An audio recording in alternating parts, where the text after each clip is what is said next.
for us as a hobby, it's not about being the best you can be as a triathlete. It's about becoming your best. And I think we lose that. I think we lose sight of the fact that that's why we got into triathlon. For me, be a better husband, be a better father, be a better friend, be a better, coach, be a better whatever. Like the amount of good that a sport can do for you is only matched by your ability to let it.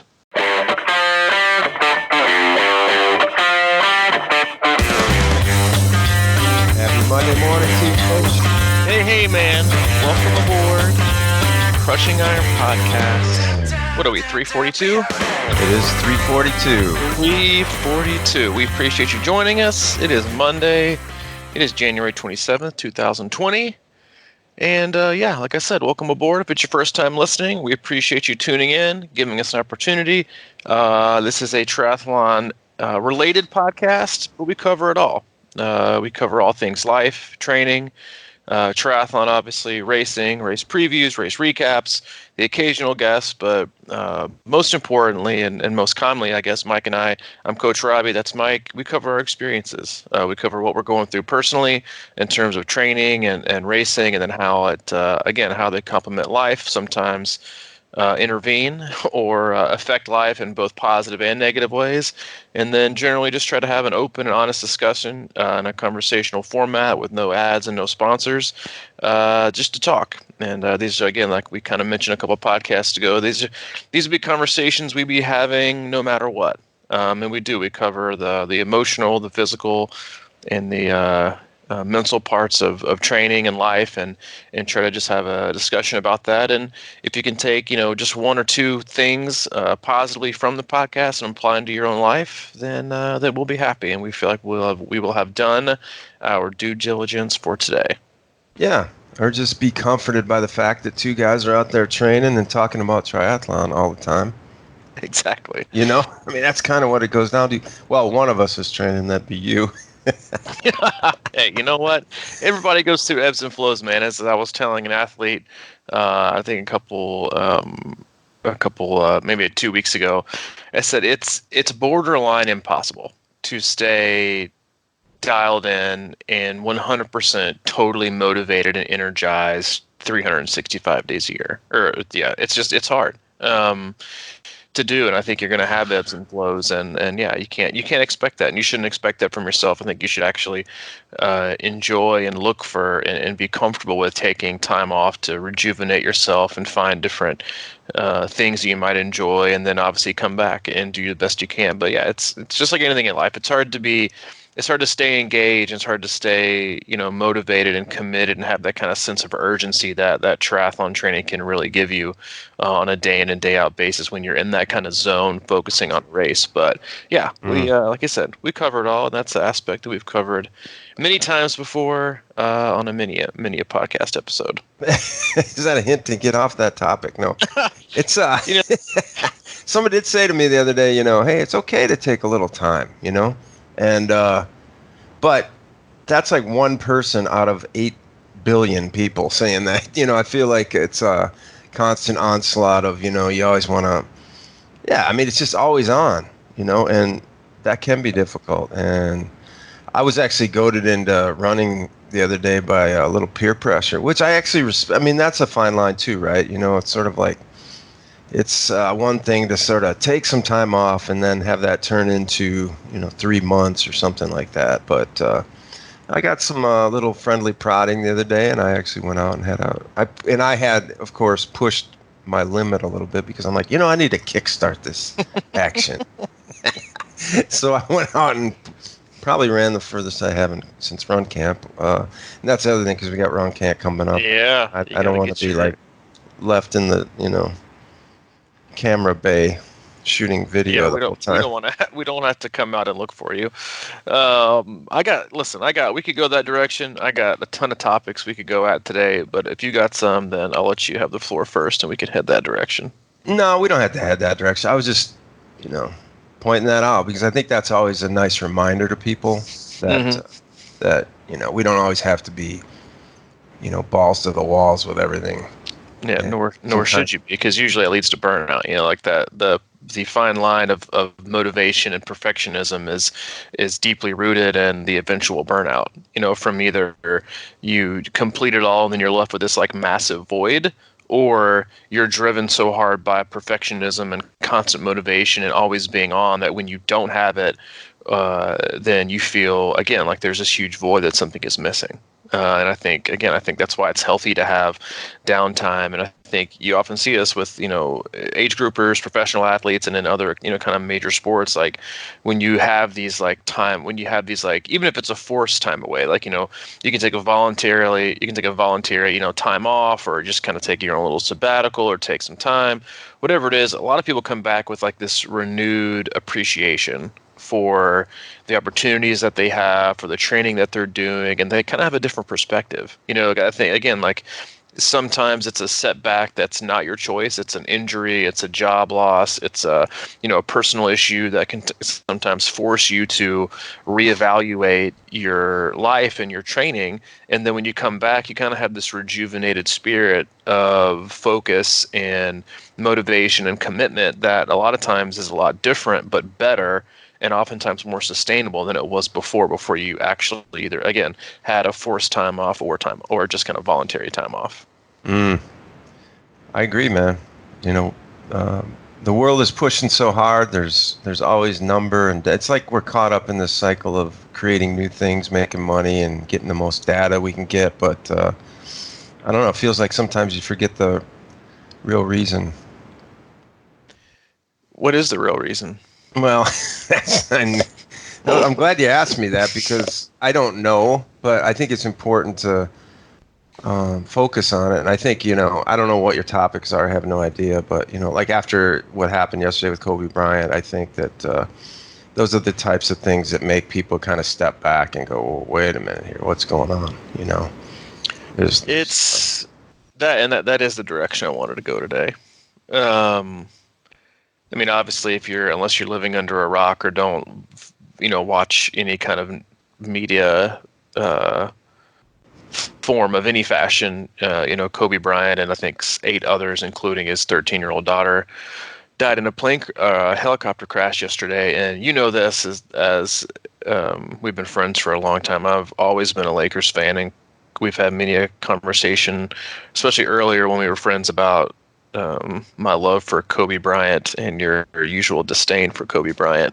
And watch. And I mean, listen, you haven't always been a huge Kobe fan. Let's be honest. And that's okay to say. Go ahead. I your disdain for Kobe. I know. I don't know if it's disdain. I think it's it's more of a Michael Jordan thing to me. Oh, I know. There is a generational like bias, I think, when you grew up with Jordan and those players versus the Kobe generation, which is kind of like a tweener.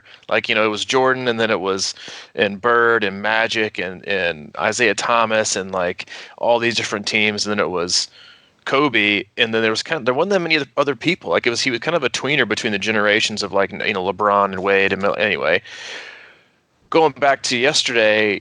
It was, and the whole weekend, I think, and this is a topic that I wanted to cover before this even happened yesterday, that it's kind of crazy, was just the notion of impact. And watching like the news as I have past this morning and even yesterday, that I rarely do any more, it just kind of blew me away, the impact that he had on so many other basketball players, like the last couple of years, and mentoring them. But the part that I guess I wanted to focus on today, and again, like if this is your first time listening, we do have like a ton of podcasts where we talk about very critical aspects of swim, bike, run, but we also have conversations like today that cover, I think, the emotional and mental part of life, and then the aspects of triathlon. But what kind of got me the most, and I got teary-eyed, and I think I shed tears yesterday, and then again this morning, listening to some stuff on the radio, was watching him with his daughters the last few years. Got me just so choked up yesterday. And it was just hard. And I mean, I'm getting choked up right now. And there's been a lot of things with my mom going on the last couple of weeks professionally that and it's sad that and painful that I think I mean, and obviously I'm not, this isn't falling on deaf ears. I mean, you just lost your father a few weeks ago.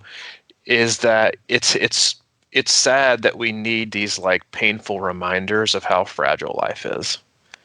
And that I think like when you look at so many athletes and people and fans like worldwide, right? That I think it's just fascinating for somebody to have that effect on people. And that you hope in some way, shape, or form, although his wife and his other girls and the other people, affected by this, that they could somehow reach out and see, like, it feels some comfort knowing the impact that their father had and on so many, I mean, millions of people.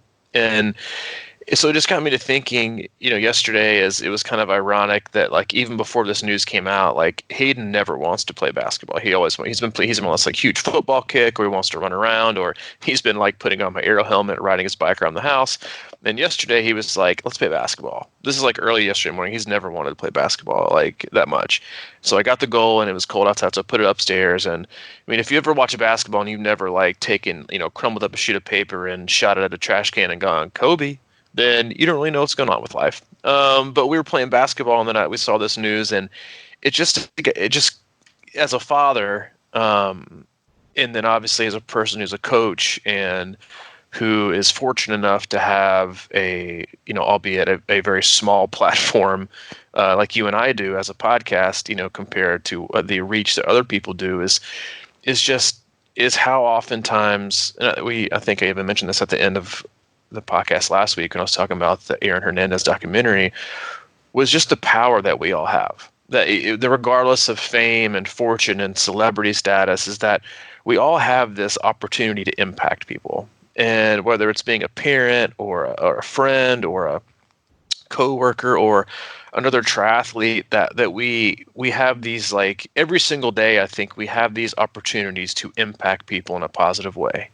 and to be a mentor and to teach people things. And I think that I think triathletes, and I'll go in and out of probably spinning this in a triathlon consumable form, but I think in a sport that is so oftentimes, again, labeled as selfish, because it's not a team sport, and so many people tend to think that, like, their training is secret and they can't share it, and they don't have time to share with you the details, and don't bother them at the pool and leave them alone while they're running. And I think we all as humans, like, we have this incredible opportunity every day that we wake up to share our knowledge and to share our experiences and to share our pain and to share our growth, and that other people, that whether we think it or not, and not in a like bravado or egotistical way that everyone wants to hear about me, but I think we all have something to give.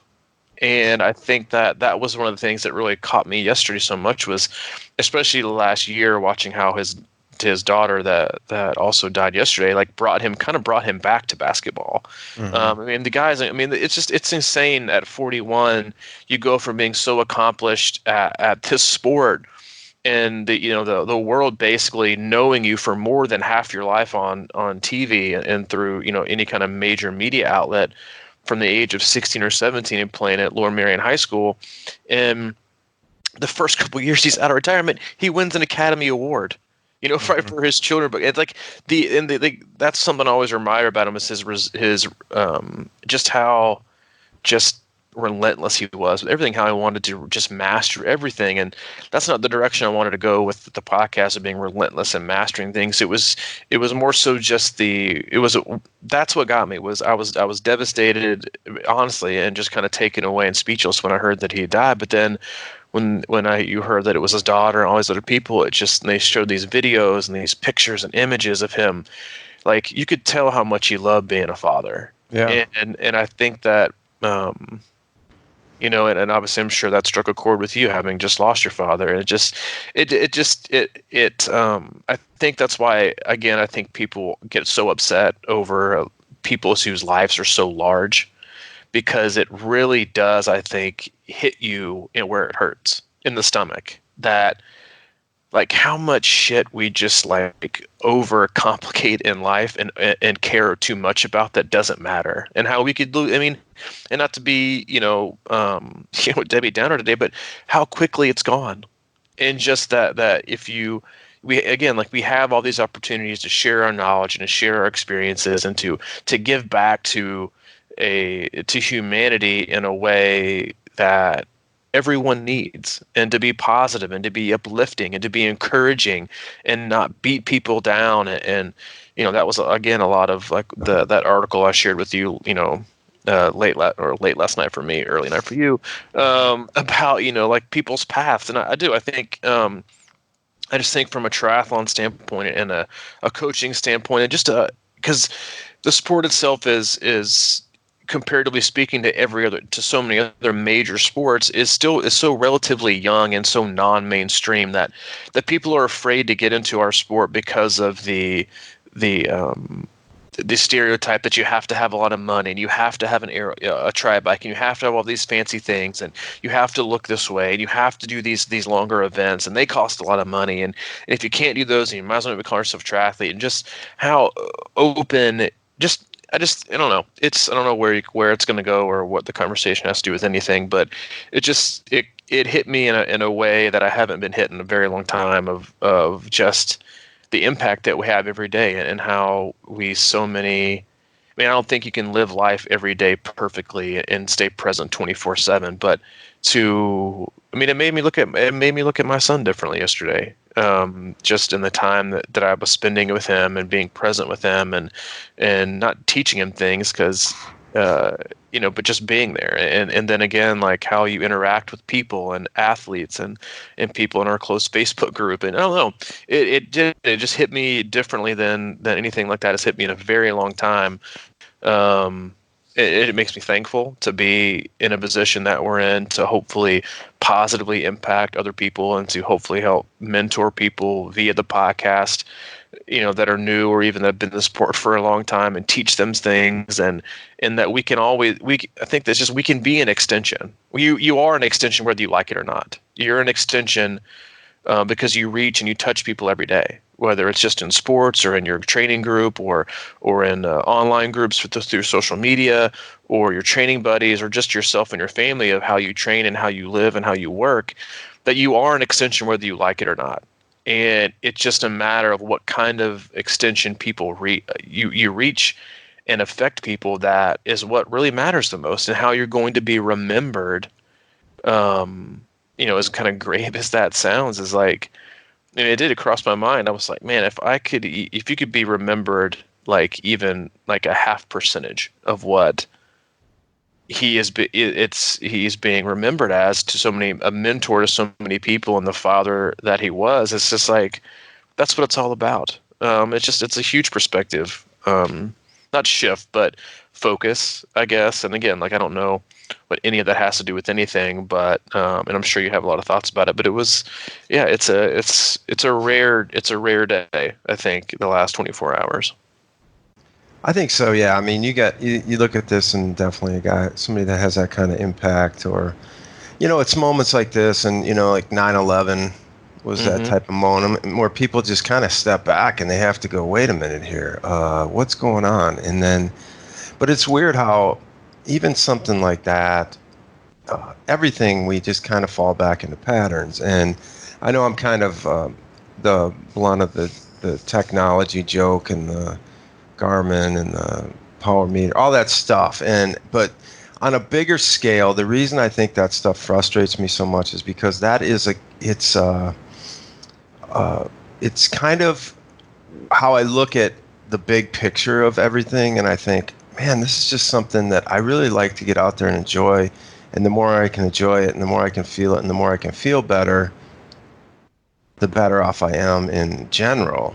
And I'm a better person. I'm more interactive and everything like that. And as you kind of were talking about, community is a huge piece of this puzzle. And not only in triathlon, but just in everyday life, whether it's saying hi to your neighbor or whatever. But back to the numbers part of everything, and the data and all this stuff that just seems like it's accumulating, and how we try to perfect a decision before it even happens, and like, like try to articulate our perfect race in our head based on numbers and all the training data and all these types of things. But we forget that we're, just who we are. We're just, I call it distraction, but like if you're always outside of your head and separated from the actual person that you are, I think that makes training more difficult, and it makes sustaining training more difficult personally, because we're always outside of ourselves and shooting for something like that. So that's the kind of, like, in a weird wraparound way, what this kind of thing sort of always takes me back to is that we're just people trying to do the best we can, and to put external pressures of trying to perfect something we truly really don't understand anyway, which can be life, which can be how to execute the perfect race. We try to use it as a guide and do the best we can based on what we have. And I'm not like downplaying technology totally. I'm just saying it's got its benefits, but we have to understand that there's something bigger at play here. And these moments sort of, for me, do that. Take me back. And I think I think we oftentimes need that, or I think we have to have it. And like you said, like it'll be, it lasts longer via the amount of impact it has on you, the lasting effect, because everything fades. Right, like people are going to wake up this morning and say, "I'm going to do this, I'm going to do that because I want to change my life and live it to the more fullest." And then eventually, those things fade and it's forgotten. And a lot of people, and a lot of times, you just kind of revert back to just kind of your day-to-day thing. And like it's kind of ironic, because you were talking about how we got into this subject was like how hard it is to kind of stay in tune and be motivated year round. That was kind of one of the things that people talked about on the radio this morning and on TV was Kobe. Like he would take like 2 weeks off of vacation at the end of the year, and then he'd like be back in the gym at work at 5:30 in the morning. Like he was just like relentless, like on a schedule. And then when he retired, he was like, "Dude, I'm just getting started with my life. Like I'm going to do all these things. I'm going to be just as relentless as I was before with just these other aspects." But how hard that is. But then again, obviously how much you can accomplish. But I think that, when it comes to appreciating ourselves and the amount, and I think the other part of it that hit me yesterday, and it kind of, we spoke to it a little bit, I think last Thursday, was just how hard life is already, right? And how difficult it is just to sometimes navigate the day. And that we have these opportunities that we have each day to connect with other people in a positive fashion.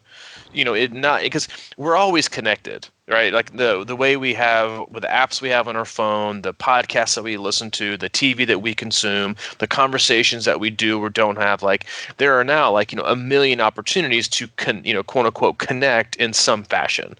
And then in more oftentimes than not, the way it is now, I mean, people have less contact with other people.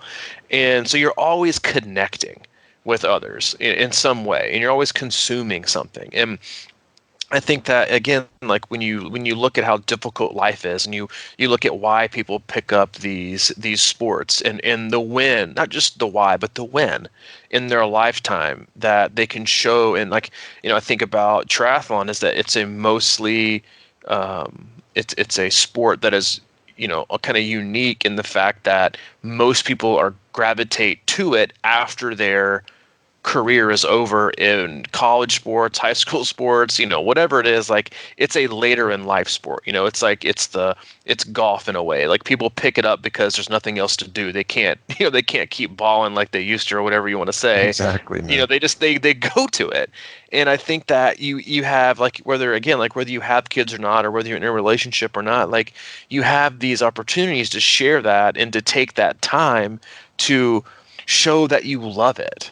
And I think that's something and that's one of the things I did, like, and there was a lot of things that, I mean, as a huge Kobe fan, like I could see people thinking he was selfish or whatever, but like when you saw him talk about basketball, and especially with his daughters, like you could, with even like just seeing a picture, you could see how much he loved it and how much he loved sharing it, and how he wasn't sharing experiences of bad workouts or the fact that he missed shots, or on this day it was like he loved teaching it, especially to his daughters. And that, like, when we take this sport so seriously as a hobby that doesn't make us a living, that we pay, for most people, thousands of dollars every year to participate in.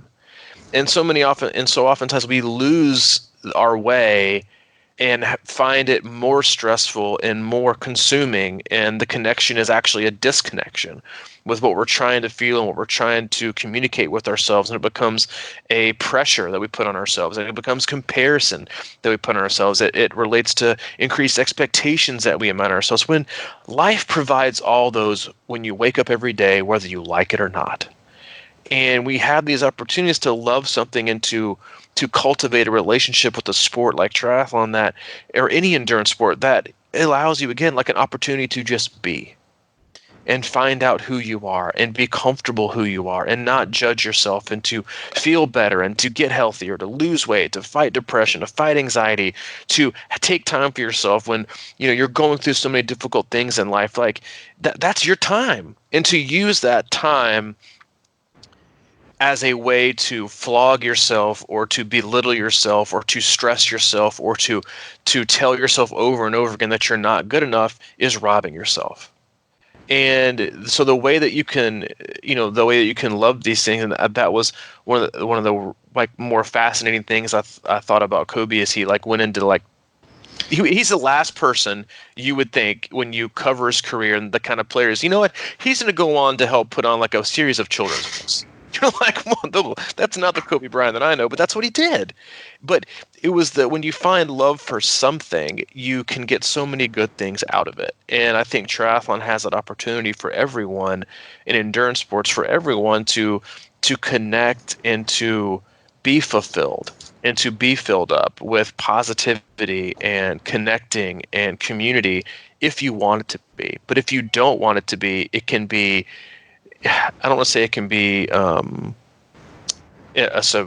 subtraction, but it can be. It can be an additional stressor that I think, again, so many athletes continue to do that when they look at themselves and how in their place in the sport, and the expectations that they look at it as, or that they don't look at it, but it ends up being a subtraction. It's taking away from the opportunities that they have, and it is taking away from themselves by placing so many expectations on themselves in a sport that's supposed to be fun and fulfilling. Yeah, man.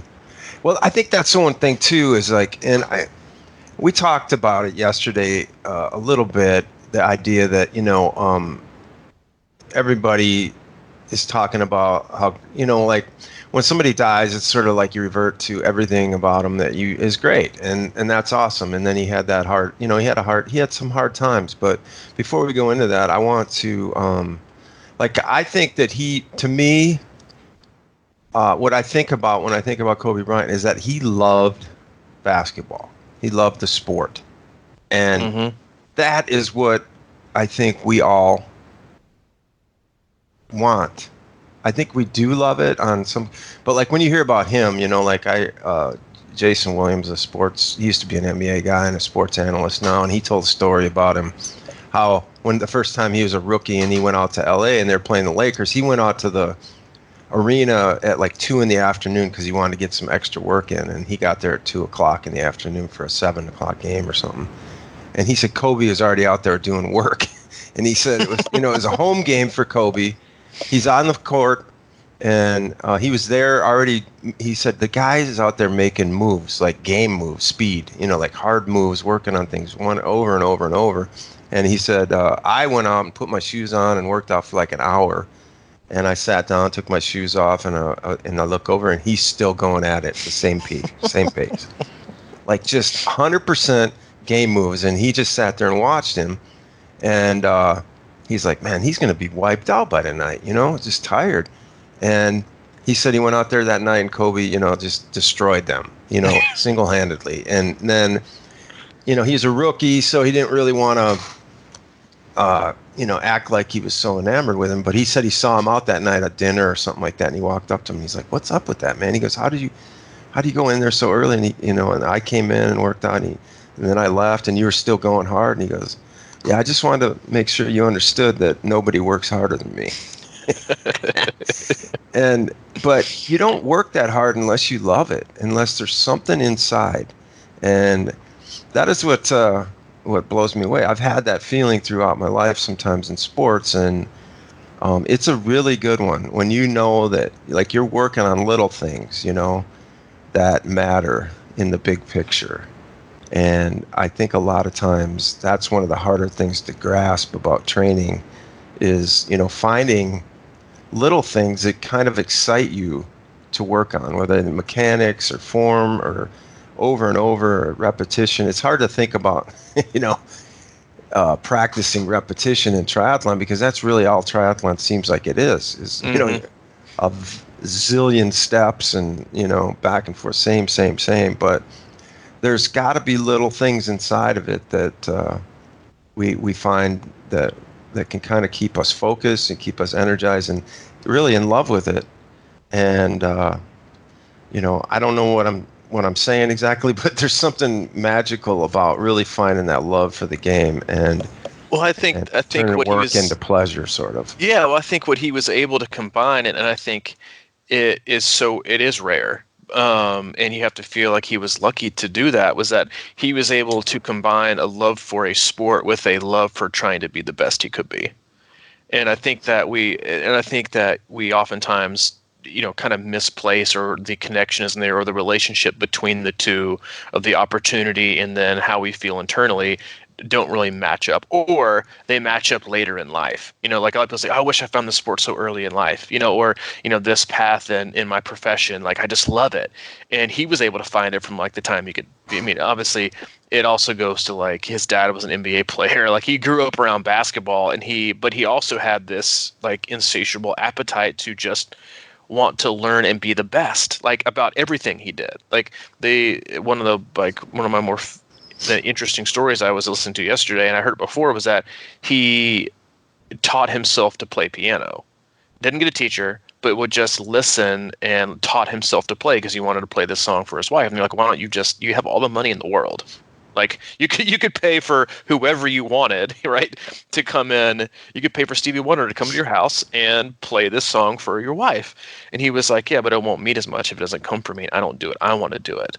And how he would take that kind of like, just that, again, like it's also an insatiable desire to just be the best, but it was also, if you think about it in a way, like to figure out all the things that he could do, right? Because like, piano, I mean, I can't imagine trying to teach myself to play piano.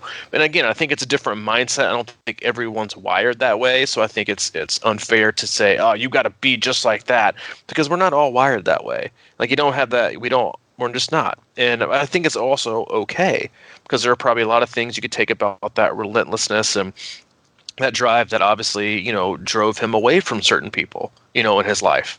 Yeah. Was his, so I think, again, like there's good and bad, like you said, to everything. But I think that one of the things about loving a sport is if you really, really, really love it for whatever reason, then you find a way. But I think when people say, when it comes to triathlon and you see the burnout rate and you see the attrition rate that people go through, and I think this is a large part of the reason why it went through such a decline, was that, when you take type A people and you throw them in a sport where, their type A-ness, whatever, if that's even a word, can be magnified and almost celebrated, then you create this culture within a sport of you have to do this and you have to do that and it has to be done this way and you have to, promote yourself and you have to show this on social media. And if you're not getting better, then you need to quit because you're getting slower and go find something else. And I think it can drive people away. But if you really love a sport, you love it, I think, because it complements a specific part of you in a positive way. And I think basketball complemented Kobe's insatiable appetite to just want to be the best at so many things. And it gave him probably a voice and an outlet to do that. And then you saw him take that same thing. And I think I'm sure he planned this years and years and years and years before he even knew he was going to retire. But he knew that once he retired, he needed something else to help fill that void that basketball was going to create by, again, being the best that he could be at it. And so I think that triathlon endurance sports offers that opportunity, whether it's to be the best you can be. It's not for us as a hobby. It's not about the being always being about the best you can be as a triathlete. It's about becoming your best. And I think we lose that. I think we lose sight of the fact that that's why we got into triathlon, was to be our best, not be the best triathlete, but be our best, be our better. For me, be a better husband, be a better father, be a better friend, be a better, coach, be a better whatever. Like the amount of good that a sport can do for you is only matched by your ability to let it. And I think when it comes to triathlon and endurance sports, we miss out so many times on the reach that it can have. That and as a coach, I feel I feel incredibly fortunate to always be reminded of that reach with the connections that I have with the athletes that I work with the stories they're willing to share with me, with the connecting that I get to do, but also with the other stories, like with the stories that remind me about how far reaching a sport can be when you don't swallow it whole in selfishness and expectation of when people go into doctor's appointments, and they're our age, and they're like, dude, your cholesterol is as low as it's ever been. You're as healthy as you've ever been. Like, that is the good. And then of course 3 days later, I'm like, I went after this 40-minute zone 2 run and it was horrible. I can't believe myself right now. And you're like, hello, your doctor just said you're the healthiest version of yourself you've ever been in your life. Like, let that sink in. Or, my kid told me that they wanted to run with me today. That's you setting a good example. Or my friend texted me and said, hey, so tell me a little bit more about this triathlon thing you do. Like, that's the reach, right? That's the ability that we have as people, not as triathletes, as people, to express ourselves and show that things can be done, that you can be better, that you can feel better, that you can lose weight, that you can, fight off some of the effects of depression and anxiety, that you can empower yourself and you can empower others. Like, there's just so many things you can do that the reach of sport is so great. And that's why it will always be the greatest reality show, because it can teach us so many things that are good. But yet, just like anything that is so powerful as a sport is, a single sport or all sports, it can also be just as bad, because people can become so addicted to and so obsessed with the specific details of the sport that it erodes any impact that it could have on you in a positive way. Like, you always want to look at life. And again, I think Kobe is a great example of this. Like, you always want to look at someone's life and hope it's a net gain. Yep. And so you can go through Kobe's life and obviously what happened in 2003, and no one's perfect, but if you want to like look at what a net gain is, even after a pretty seismic fall for what happened, what he did, or whatever you want to phrase what transpired that year with him, that if you want to look at the impact he was able to do after that with his daughters, with his foundation, with his basketball team, with his school, with other players and how he mentored them, like, that's a net gain. And I think that you have to look at sport that way too, that you need to ask yourself in triathlon and in training and in racing, like, is this really a net positive for me? Am I getting out of it what I'm putting in? And I don't mean getting out of it like, am I getting faster in my zone 2 run, or with my FTP going up every 8 weeks? It's like, is it magnifying the things that I want to improve on that I really set out to do when I started this sport? Or is it taking away? Is it taking time away from the people that I love? And obviously it's perfectly fine to sacrifice time. And I think that's important to know. Like, an important thing for me to get across is you have to take time away. You take time away for work. You take time away to do things for yourself, which is important. But like, every time, like, I went and ran Saturday morning, and I got back, and I mean, I used to feel really guilty about leaving, but now I feel a little bit less guilty when I leave to go go for like a longer run on the weekends, and Hayden's at home, and I leave, and he comes back, and I come back, I'm like, hey man, what are you doing? And he's got like his headlamp on, and he's been like running around the house, like, oh, I'm just going on a little trail run. And he's like, but and I'm like, dude, you're on. I'm like, dude, you're on the bike with the air helmet on. What do you mean you're going on a trail run? And he's like, yeah, I'm just going on a trail run, and I got to get my blocks, and I got my things, and so like things like that make me feel good because I'm not setting this like grand example, but I'm immersing him in the fact that these things make me happy. Like I want to like show him that that it makes me happy and that it's a good thing. And this is like a total side story, but he's been riding his bike around the house with my aero helmet on, and Allie was in Nashville this weekend, and so we FaceTimed her for like, I don't know, 5 minutes yesterday afternoon, and he wore my aero helmet with the visor on the entire time. He was talking to her. But it's just, again, like, I'm not saying like don't take, but I'm saying you just need to make sure, hopefully, I guess you don't have to, like, this isn't a you have to, it's just, I hope. I as a person who's been in this sport for as long as I have, which isn't, it's, longer than a lot of people, and seen as much as I have, and seen people come and go, and I know what the people who are still around, I know what drives them, and I know what the impact that they like to have, and I know that they have it and see it and feel it as a net gain, that it makes them happy, and that it truly makes them happy, and it doesn't make them happy because they have to PR every year, because I mean, as I think everyone knows, once you hit a certain age, it's no longer about always getting faster. It's about slowing down the least, and it's about what it does for your life and the feeling that it gives and the competitiveness that you have. It's just, I guess that's what I'm trying to say, is like, just if you got to do like an evaluation, if you have to do, a checklist or a positives and negatives or whatever, a comparison, it's like, just make sure it's a net gain. And if it's not a net gain and if it's not a net positive, make it one. Take the steps to make it one, because it's just the opportunities that we have with this sport are so great, to meet so many people, to do so many awesome things, that I hope everyone has that. Yeah, I think that's a really good point there. The idea that everything doesn't have to be a PR, right? And this, again, a topic we talk about a lot, but in this context, like, being happy doesn't mean you have to always be breaking records, you know what I mean? It's sort of like, how do you get a handle on what is making me feel good and what is helping me go on this life, and is this complementing everything I want to be? Because it's tough to be thinking about PRs all the time as your sort of success block or your success level. And I don't know, just to keep going down the road sometimes is not always that exciting. But it doesn't have to be breaking through the ceiling every time with excitement. It's just, and I think that's a trouble we get into early on, is like, we get so pumped up about being, and the reason I've been writing about this a lot lately, I've been kind of reflecting on where I came from and what that meant and how it felt, or at least how I think I remember how it felt. And it was just like consuming. And then, that kind of level of intensity is hard to sustain.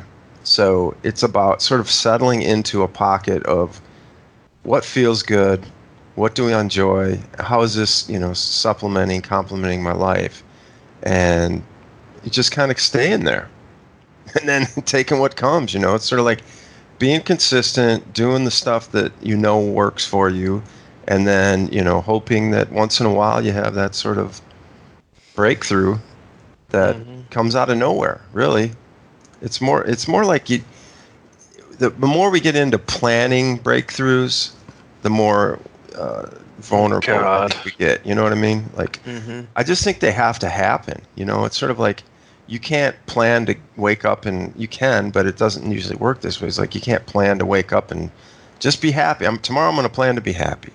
That kind of stuff. It's sort of like, you wake up and just be where you are, and then your circumstances, hopefully, if you put yourself in the right ones, will naturally make you happy or whatever. And I just think that we get so caught up in prematurely optimizing the outcome that it kind of becomes a dead end road a lot, or tricky. Well, I mean, yeah, I don't think it's definitely tricky. I mean, I think we even talked about that a couple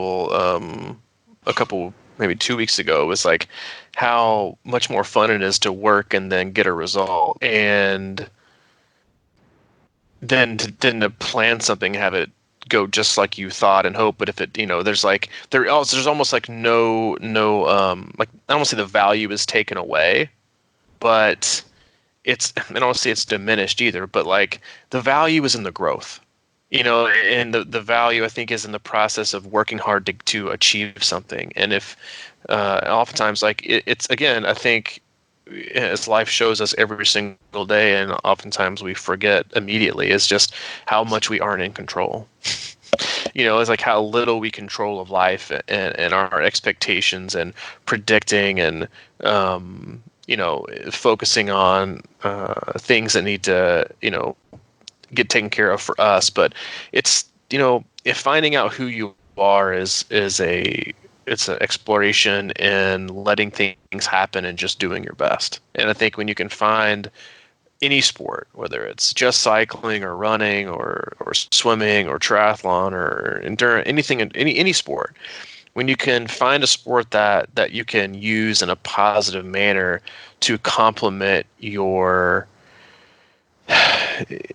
like, how you're trying to investigate who you are, and how you're trying to explore the person you've become, or who you want to be, or who you just want to figure. Like, a lot of people, I think, in the sport to figure themselves out. And I think I just think it's so unique. Like not many people, I'm sure, I mean, I could be like totally wrong here, but I'm not sure many people pick up, intramural softball to figure out who they are, or to pick up, like, intramural basketball or church league basketball to figure out who they really are as a person. People pick up endurance sports because of the type of activity it is and the demands of it, that they think, that's going to test me, and it's going to bring something out of me that either I don't have, or that I need to figure out, or that I need to know about myself. Mm-hmm. And it's through through that journey, and through that work, and through the motivation, and through the good and the bad, and the pitfalls, and the great races and the terrible races, and the community that you find, the people that you can bring that out. But so many times, again, like we have to try so hard to not let the other aspects of the, I don't say the negative side of who we are, but those voices, come in and that start to judge ourselves in a way. It's like you don't. And again, I think it's why people love parts of endurance sport, because you can go out for a run, and you can just basically say to other people or other things that are come at, like, you don't belong here. Like, you can belong in my day-to-day life, because it does, the stress of work and of parenting and relationships, and our mortality, like all these things, they have to belong, because they're part of life. But when you go out on runs or rides, you hop in the pool to swim, especially, like, I know this for me, it's like you have that opportunity to say, you stop right here. Like, you're welcome in my life, because you have to be. I don't want you to be all the time, but you're welcome to be. But when I go do these things, you're not welcome. This is my time. This is my time to rejuvenate myself. It is my time to be me. It is my time to cultivate a relationship with myself. It is a time to work through my feelings. It's time to work through my thoughts. It's a time to work through life. And then I'm going to come back, and I'm going to be better equipped to handle the rest of you. But right now, you're not allowed. And I think that's why it's such a great sport, because it does it for whatever reason. And I don't know why. And I have guesses, Eric, and hypothesize why I think that endurance sports offers those opportunities, but it's just so unique. And I just hope that if you're listening and you're new to this sport, or you've been at it for a long time, that you remember that that's why you're probably doing a lot of it, and not all of it, because you do want to get better, and it's okay to have that, that Kobe mindset for a lot of different things, and focusing on things, and but it's that time out from life, that we can just put it on pause. And I think it can teach us, if we want to, how we can also control that day to day when we're not doing sport, and to take time and to be present, and to let these feelings come, but also not let them, control and dictate our lives. And I think, again, that's why endurance sports is so great. Yeah. Every facet of it is just, that's why it's so great. Mm-hmm.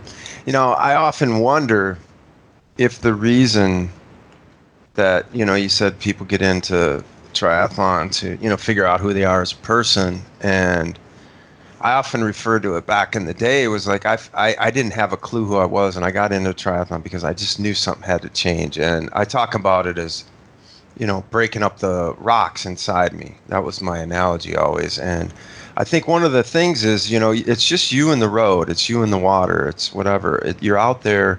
It becomes this sort of meditative place where you're in the moment because you're just breathing and you're focused on, maintaining what you have. And there's really not a lot more that you can do while you're doing this. You have to focus on the moment. And the thing about it is, though, that I think uncovering the truth or the true essence of who we are sometimes is painful.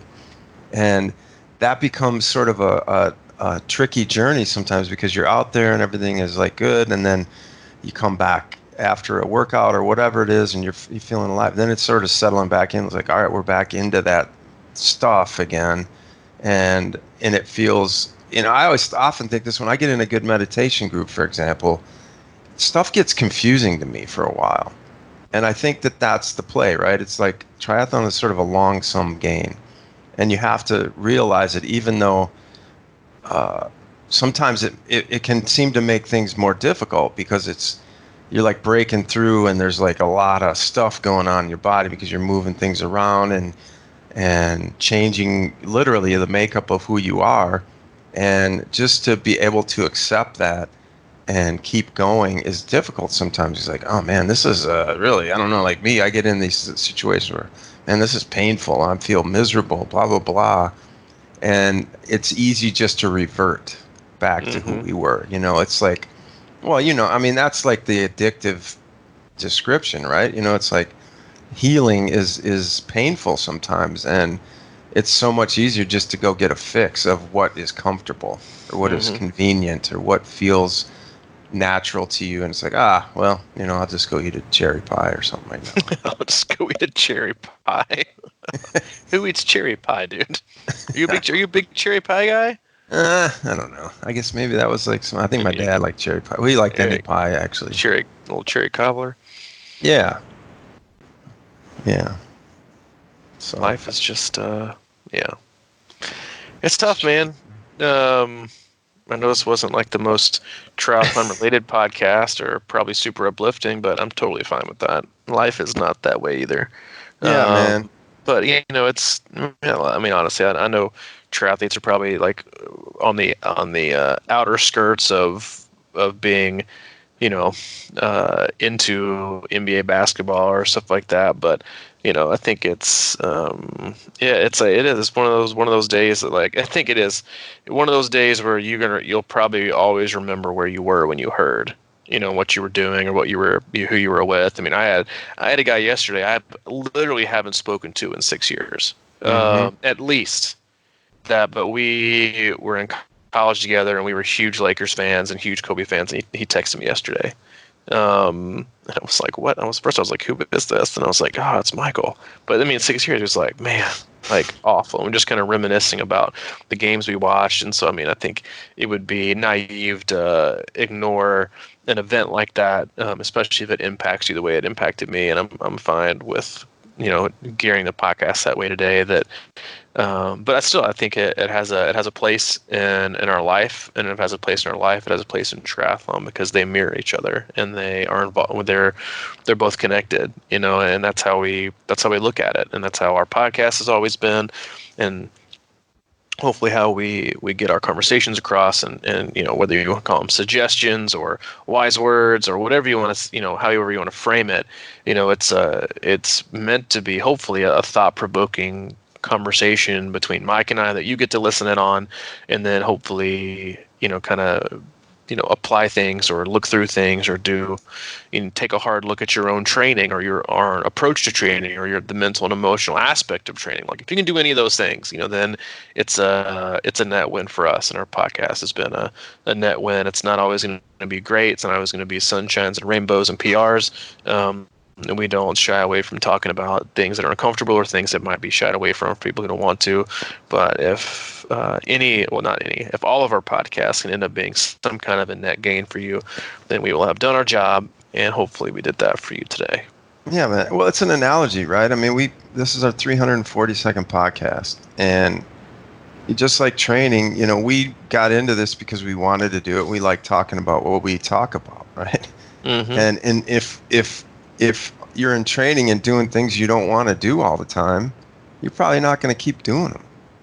So figure out what that is, figure out what makes you happy out there, and the different types of workouts or the different approaches to it, or how you judge them or whatever. And we often talk about things like this and go, well, this is I don't know if that was the triathlon podcast everybody wanted, but I enjoyed it. You enjoyed it, I'm sure. And it makes, everything easier for us, and not in just like a throw it away sense, but we get something out of it. And I think that analogy is always kind of pertinent because, we have done, I said, a lot of podcasts every week, 2 a week, and to keep coming back, you need to have passion for that.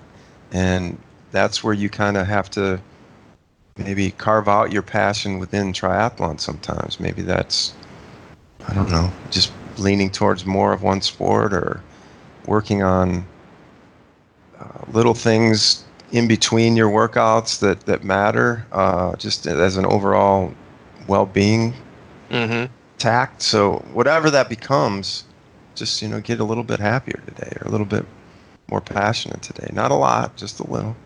Yeah, it's and then like the last thing I think I'll say about Kobe is that like he didn't care at all what anybody else thought.